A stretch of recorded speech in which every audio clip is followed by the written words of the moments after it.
అందరికీ నమస్కారం. ఇవాళ మనతో ప్రముఖ జ్యోతిష్యులు, పంచాంగకర్త రవిశంకర్ శర్మ గారు మనతో ఉన్నారు. వారితో మాట్లాడదాం. గురుగారు నమస్కారం. నమస్తే అండి. గురుగారు, కుజస్తంభన ప్రభావం కర్కాటక రాశి వారి మీద ఎలా ఉండబోతుంది కాస్త వివరించండి. ఈ కుజస్తంభన అనేది కర్కాటక రాశిలో జరుగుతుంది. కాబట్టి కర్కాటక రాశి వారికి ఈ విషయం తెలుసుకోవటం అనేది చాలా ముఖ్యం. ఎందుకంటే రాబోతున్నటువంటి 8 నెలల కాలం కర్కాటక రాశిలోనే ఈ కుజస్తంభన జరుగుతుంది. ఈ రాశి వారికి ఆల్రెడీ అష్టమ శని ప్రభావం అనేది ఉంది. అదేవిధంగా గురువు లాభస్థానంలో మంచి అనుకూలమైనటువంటి స్థానంలో ఉన్నాడు. జరగబోతున్నటువంటి ఈ యొక్క కుజస్తంభన అనేది వీడికి ఎటువంటి ఫలితం వస్తుంది అనేది చూద్దాం. ముందుగా వచ్చేటప్పటికి కుజస్తంభన అనేది అక్టోబర్ 19వ తారీఖున కుజుడు కర్కాటకంలోనే నీచత్వం పడుతున్నాడు. డిసెంబర్ 7వ తారీఖున వక్రత్వంలోకి మారబోతున్నాడు. జనవరి 21వ తారీఖున వేయి స్థానంలోకి వెళ్ళబోతున్నాడు. అంటే 12వ హౌస్లోకి వెళ్ళిపోతున్నాడు. అంటే మిథునంలోకి ప్రయాణం చేస్తాడు. జనవరి 21 నుంచి ఫిబ్రవరి 24వ తారీఖు వరకు మిథునంలో ఉంటాడు.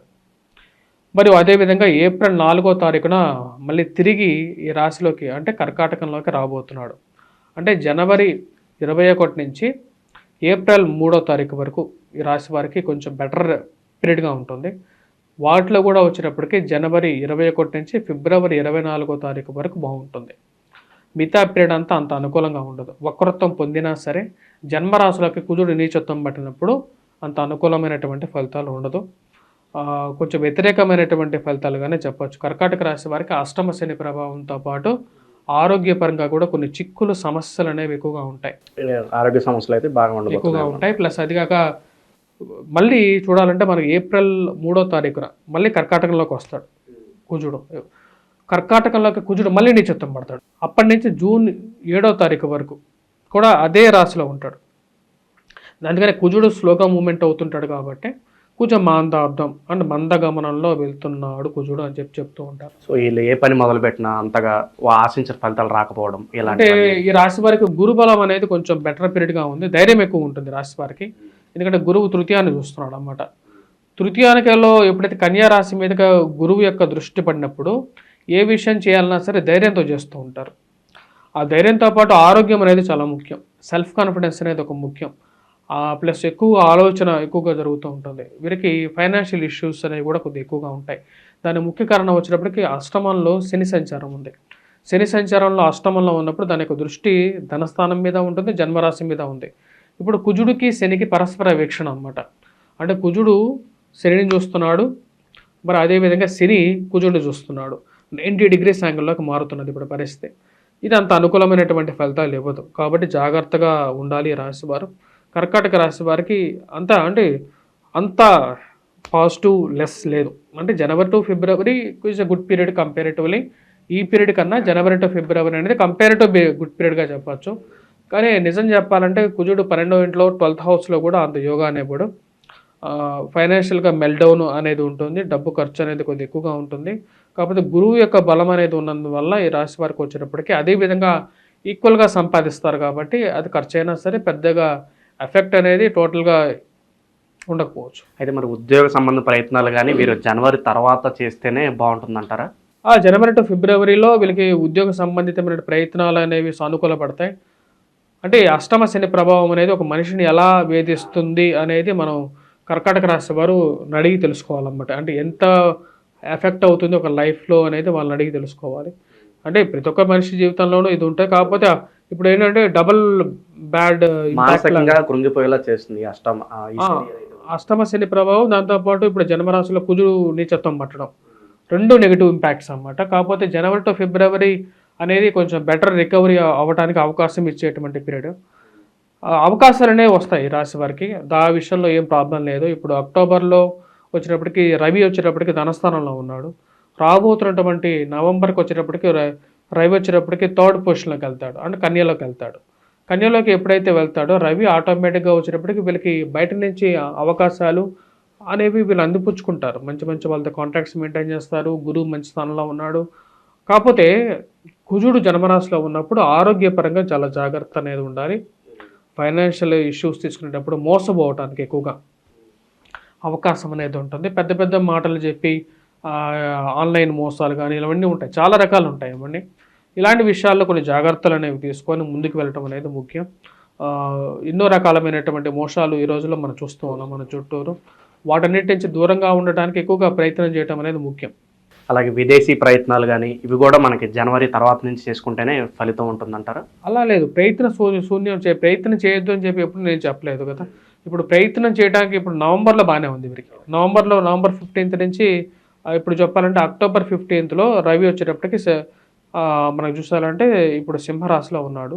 నవంబర్లో వచ్చేటప్పటికి అక్టోబర్ 15వ తారీఖుకి వచ్చేటప్పటికి తను మారుతాడు అనమాట.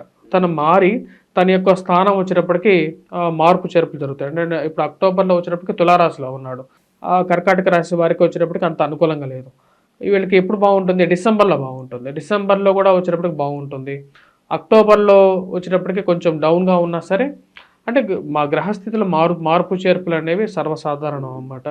ప్రయత్నం చేయొద్దు అని చెప్పి ఏ శాస్త్రంలోనూ ఎవరు చెప్పరు. కాకపోతే ఆల్వేస్ ఏంటంటే ఒక కాషియస్ మెంటాలిటీతో ఉంటూ ఉండాలి.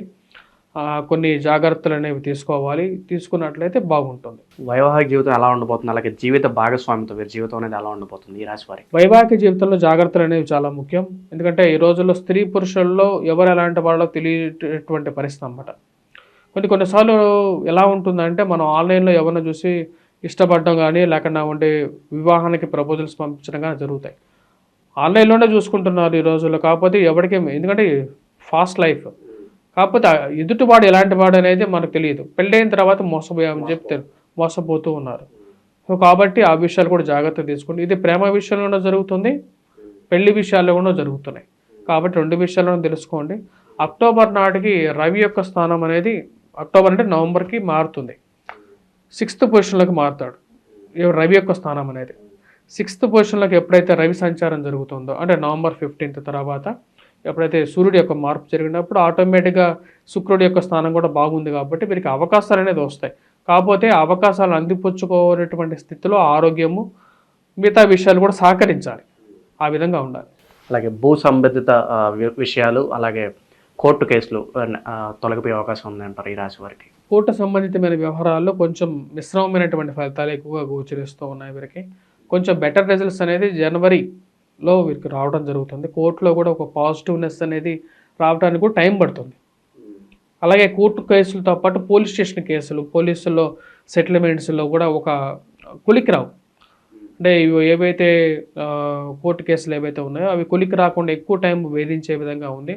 వాటి యొక్క ప్రభావం కూడా వీరికి అక్టోబర్ 19th తర్వాత స్టార్ట్ అవుతుంది. కోర్టు కేసులు ఇవన్నీ, జైలు సంబంధితమైనటువంటి ప్రభావాలు ఇవన్నీ కూడా అక్టోబర్ తర్వాత వీరికి ఏవైతే పెండింగ్ కేసులు వీరి మీదకి రివర్స్ అవ్వడం కూడా స్టార్ట్ అవుతుంటుంది.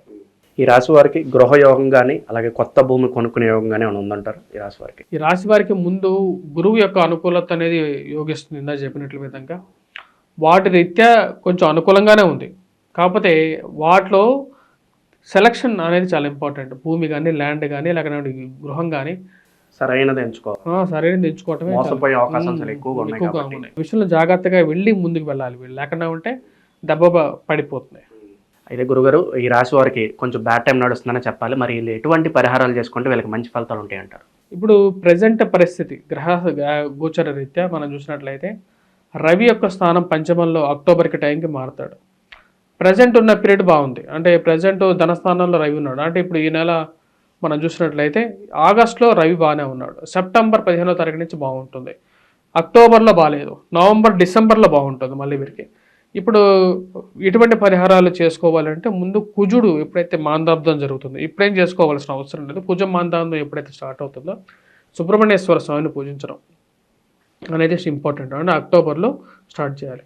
అంటే ఇప్పుడు ఆగస్టులో కూడా వచ్చేటప్పటికి కుజుడు వ్యయ స్థానంలో ఉన్నప్పుడు కుజుడు కూడా అంత అనుకూలంగా లేడు కాబట్టి ఇప్పటి నుంచి కూడా చేసుకోవచ్చు మీరు కుజుడు యొక్క సుబ్రహ్మణ్యేశ్వర స్వామిని పూజించడం. ఎందుకంటే అక్టోబర్ అంటేనే మనకు దుర్గాదేవిని పూజించే పీరియడ్ అన్నమాట. నవరాత్రులు కూడా అప్పుడే స్టార్ట్ అవుతాయి. దాని తర్వాత మనకు వచ్చేటప్పటికి కార్తీక మాసం కూడా స్టార్ట్ అవుతుంది. ఆశ్వీజం, కార్తీకం ఇవన్నీ స్టార్ట్ అవుతాయి కాబట్టి ఎందుకంటే కుజుడు అనేవాడు వచ్చేటప్పటికి శివుడి యొక్క పుత్రుడు. సో కుజుడిని ఎలా పూజించాలంటే శివాభిషేకంతోనే పూజించాలి. సో శివాభిషేకంతో పూజించేటప్పుడు కొంచెం గంధం తీసుకొని, ఒక చిటికెడు గంధాన్ని తీసుకొని మనం ఆవు పాలలో వేసేసి శివాభిషేకం చేసుకోవచ్చు. కందులు ఉంటాయి కదా, కందులతో మనం ఏదైనా ఒక స్వీట్ కానీ లేకుండా ఉండి ఏదైనా ఒక పదార్థం చేసేసి శివాలయంలో శివుడికి శివుడికి అభిషేకం చేసిన తర్వాత అక్కడ నివేదన పెట్టేసేసి అక్కడ మనం పిల్లలకి దాని తర్వాత వచ్చిన భక్తులకి పంచిపెట్టచ్చు.